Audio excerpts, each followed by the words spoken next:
Et nous avons contacté par téléphone Dr Raouf Ghafar, expert en économie, afin de parler de ce dossier. Bonsoir, Dr Ghafar. Bonsoir. On parle de la vision de l'Égypte 2030, développement durable. Cette vision devient de plus en plus concrète. On peut la voir et la constater sur le terrain, puisque l'Égypte a accompli plusieurs objectifs de la liste de l'ONU, les 17 objectifs pour le développement durable, parmi lesquels, par exemple, l'économie verte. L'Égypte est sur les bons rails concernant ce dossier. Également, en ce qui concerne le développement durable, l'Égypte est dotée aujourd'hui d'un réseau routier et d'une infrastructure routière vraiment de haute qualité. Et on voit l'Égypte qui va accueillir la COP 27, le plus grand sommet du monde entier, parrainé également par l'ONU concernant les changements climatiques. On va l'accueillir en novembre 22 à Sharm el-Sheikh. Selon vous, l'Égypte et son plan ambitieux du développement durable 2030, qu'est-ce qu'on a accompli et qu'est-ce qui nous attend afin de réaliser tous nos objectifs? Espérons et prions que nous pouvons réaliser tous nos objectifs. Certainement, ce sera excellent. Mais on commence du commencement. Notre situation était déplorable il y a 7 ans. Oui. Et ça ne pouvait pas continuer. Donc on a commencé par un régime, disons, comme on fait pour ne pas manger. Mais c'était des réformes économiques vraiment très sérieuses, Oui. qui ont été faites et qui ont été exécutées vraiment d'une manière immaculée. Et on a changé Oui. notre vie, disons. Le taux de croissance a augmenté, etc. Nous avons commencé par l'infrastructure. Oui. Parce que la vision était de préparer le pays pour les investisseurs locaux et étrangers. Oui. Et on a fait des miracles sur le plan énergie, que ce soit électrique ou même énergie renouvelable. Et on a fait encore un miracle dans les réseaux routiers. Et on s'est concentré pour la construction de nouveaux ports, une nouvelle ville, entre autres notre capitale administrative. Et puis, on a donné une importance à la qualité de vie du citoyen égyptien.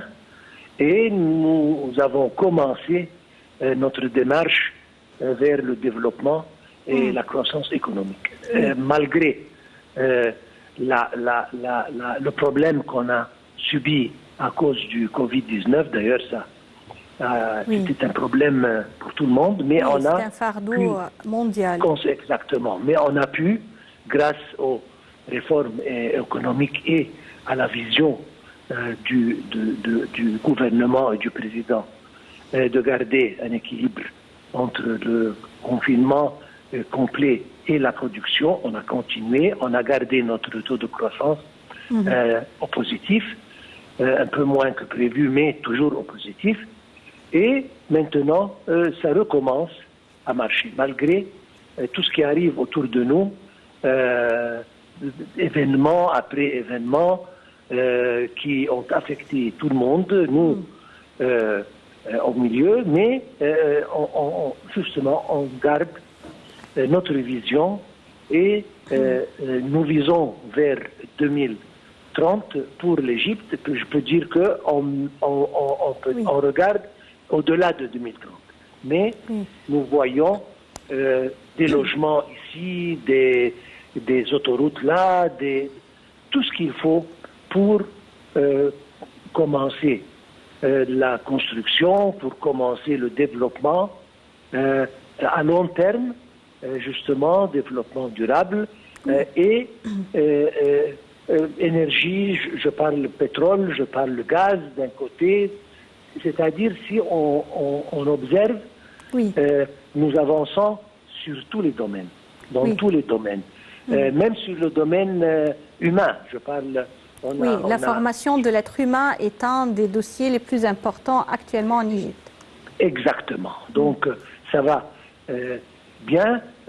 Espérons que les crises autour de nous, et régionales et mondiales, vont s'arrêter pour que on a démarré, mais on peut continuer avec les taux prévus et vraiment sentir les résultats positifs que nous aspirons. Oui, et également l'Égypte parie sur des concepts mondiaux ou mondiaux comme l'économie verte, comme les villes de 4e génération. Ce sont des termes et des concepts qu'on n'a pas connus avant en Égypte. Ça veut dire que les grandes villes, comme le Caire par exemple, souffraient auparavant d'une pollution vraiment étendue. Mais aujourd'hui, l'État œuvre pour le bien des Égyptiens, des citoyens, et prône pour cette vague d'économie verte et de nouvelles villes dites de 4e génération qui respectent l'environnement et également qui est conçue avec une très avancée technologie. Absolument. C'est-à-dire, nous faisons partie du monde. Le monde se dirige vers le vert, vers la technologie à base d'énergie verte, à base d'environnement bien gardé, et nous faisons partie de cela. Mais ce que je veux mentionner, c'est que nous sommes présents. Ça, c'est ce qui m'intéresse. L'Égypte, maintenant, est partout. C'est-à-dire, il y a un sommet des G7, nous sommes invités. Il y a un sommet des G20, nous sommes invités. Il y a nous avons fait des forums après forums pour les jeunes gens, etc. Nous existons. Maintenant, nous avons été choisis pour, comme vous l'avez dit, pour mettre en œuvre le plus grand sommet, ou disons la plus grande conférence, le COP27, qui traite avec l'environnement et avec le changement climatique. Oui. Ça veut dire que le poids de l'Égypte grandit vis-à-vis le monde entier. Oui. Et c'est ça qui est vraiment de quoi être fier. Docteur Raouf Ghafar, je vous remercie infiniment pour ces explications.